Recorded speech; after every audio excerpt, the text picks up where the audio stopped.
Salam, selamat pagi Bapak Ibu, Saudara-saudari yang dikasihi oleh Tuhan Yesus Kristus. Apa kabarnya? Saya berharap kita semua dalam keadaan sehat dan penuh sukacita untuk kembali melanjutkan segala aktivitas kita sepanjang hari ini, hari Selasa tanggal 14 Oktober 2025. Sebelum kita melakukan segala aktivitas kita, mari kita sejenak mendengarkan firman Tuhan. Renungan untuk hari ini kita mengawalinya dengan berdoa. Kasih karunia dan damai sejahtera yang dari Allah Bapa dan dari anaknya Tuhan Yesus Kristus menyertai saudara sekalian. Amin. Saudara-saudari, firman Tuhan hari ini tertulis di kitab Yesaya pasal 43 ayat 18 sampai 19, demikian dikatakan. Firman-Nya, janganlah ingat-ingat hal-hal yang dahulu dan janganlah perhatikan hal-hal yang dari zaman purbakala. Lihat, aku hendak membuat sesuatu yang baru yang sekarang sudah tumbuh. Belumkah kamu mengetahuinya? Ya, aku hendak membuat jalan di padang gurun dan sungai-sungai di padang belantara. Demikian firman Tuhan. Aku membuat sesuatu yang baru. Saudara-saudari, setiap kita hidup di 3 periode waktu, yaitu masa lalu, masa kini, dan masa depan. Keberadaan kita hari ini adalah hasil dari masa lalu yang telah kita lalui. Dan bagaimana kita ke depannya ditentukan bagaimana kita menjalani kehidupan saat ini. Kita tidak bisa mengubah masa lalu karena waktu berjalan secara linear menuju akhir. Hanya masa kinilah yang bisa kita isi dengan berbagai hal yang baik dan berguna untuk menciptakan masa depan yang lebih baik dan lebih cemerlang. Itu sebabnya saudara-saudari, penyesalan dan evaluasilah yang bisa kita lakukan ketika kita sadar kita telah melakukan hal-hal yang kurang baik dan telah menyia-nyiakan masa lalu kita. Fakta bahwa kita tidak bisa kembali ke masa lalu dan mengubah apa yang telah kita lakukan atau yang telah kita tidak lakukan dahulu mendorong kita menghargai setiap waktu yang kita lalui. Masa depan yang lebih baiklah yang dapat kita ciptakan, apalagi dalam perkenanan Tuhan, karena Tuhan sendiri telah menjanjikannya.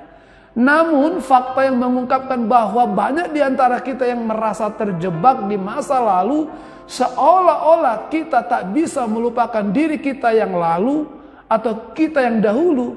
Kita tidak bisa move on dari masa lalu kita, meskipun kita tahu sesungguhnya itu tinggal kenangan. Hal yang sama juga dirasakan oleh bangsa Israel dalam nats kita ini. Bangsa Israel terjebak dengan ingatan masa lalu mereka sebagai bangsa yang merdeka dan berdaulat. Sekarang mereka telah terbuang jauh dari negeri mereka sendiri. Ingatan akan masa lalu dan fakta masa kini membuat mereka meratap dan terjebak untuk saling menyalahkan, bahkan menganggap Tuhan telah meninggalkan mereka. Hal inilah yang ingin diingatkan oleh Tuhan agar mereka tidak terjebak dengan ingatan masa lalu, supaya mereka tetap bisa melihat janji keselamatan yang Tuhan siapkan. Tuhan Allah adalah Allah sejarah, tetapi Dia juga adalah Tuhan yang hidup dan siap untuk bergerak maju. Dia sedang memperbarui segala sesuatu dan mengundang kita untuk mengikutinya ke sana. Tuhan tidak mau kita hidup dan terjebak dengan masa lalu kita. Tuhan mau kita meninggalkan masa lalu di belakang dan melangkah, berjalan maju, bahkan berlari menuju rencana Tuhan untuk hidup kita. Ini artinya kita perlu berdamai dengan kesalahan dan kegagalan kita di masa lalu, supaya Tuhan dapat memakai kita di masa depan. Saudara-saudari, firman Tuhan hari ini memberikan dorongan yang pasti dan meyakinkan bagi orang percaya untuk menerima hal-hal baru yang sedang Allah kerjakan. Allah memerintahkan umatnya untuk melupakan hal-hal yang lama dan menyadari karya-karya baru dari kuasa dan kasih karunia-Nya. Dia berjanji untuk membuat jalan di padang gurun dan menyediakan sungai-sungai di padang gurun yang melambangkan bimbingan, pemeliharaan, dan penyegaran dalam situasi yang menantang. Marilah memandang ke depan dengan harapan dan kepercayaan pada kuasa transformatif Allah. Menyadari karyanya yang berkelanjutan dalam hidup dan keadaan kita. Oleh karena itu, marilah melangkah ke depan. Jangan terus hidup terjebak dengan kenangan masa lalu. Mari ambil pelajaran berharga dari masa lalu kita, menghidupi masa kini, dan terus membangun masa depan yang lebih baik. Tuhan Yesus menyertai kita. Amin. Kita berdoa.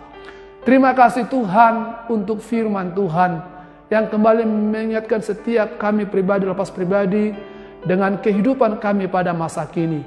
Kami sungguh menyadari ada banyak kekurangan, kelemahan kami di masa lalu. Tapi hari ini Tuhan mengajak kami untuk memandang ke masa depan, untuk menatap rencana Tuhan yang masih Tuhan sediakan, untuk Tuhan perkenankan kami terima, supaya kami menatap dan bergerak menuju maju ke depan, melakukan perbaikan dan evaluasi serta tekad yang lebih baik untuk sesuatu yang Tuhan sedang persiapkan. Terima kasih Bapa, Engkau ada di dalam setiap waktu kehidupan kami pada masa lalu, kini dan masa depan. Biarlah masa kini lebih baik daripada masa yang lalu, dan masa depan kami rancang bersama dengan Tuhan, supaya kami boleh menjadi berkat bagi banyak orang dan lebih baik lagi di hari-hari yang akan datang. Berkati Tuhan pekerjaan kami, aktivitas kami sepanjang hari ini. Biarlah Engkau mengajari kami bekerja dan melakukan segalanya sesuai dengan kehendak Tuhan. Sembuhkanlah kiranya seluruh jemaat-Mu yang sedang di dalam keadaan sakit penyakit. Pulihkan dan kembalikanlah kesehatan mereka ya Tuhan. Baik yang opname di rumah sakit maupun yang terbaring di rumah mereka. Kami juga berdoa buat setiap anak-anak kami yang sedang studi, yang sedang kuliah, demikian juga yang sedang bekerja mengejar karir mereka. Berkatilah semuanya ya Tuhan seturut dengan rencana dan kehendak Tuhan, supaya masa depan yang lebih baik boleh diterima oleh anak-anak kami. Kami serahkan juga hidup dan kehidupan kami ke dalam tangan Tuhan. Pakailah kami Tuhan untuk menghadirkan kerajaan-Mu di tengah-tengah dunia ini. Terpujilah Engkau Bapa, dalam nama anak-Mu Tuhan Yesus kami berdoa dan mengucap syukur. Amin. Saudara-saudari, marilah kita berjalan bersama dengan Tuhan, merancang dan melakukan sesuatu untuk masa depan yang lebih baik. Tuhan Yesus memberkati kita. Amin.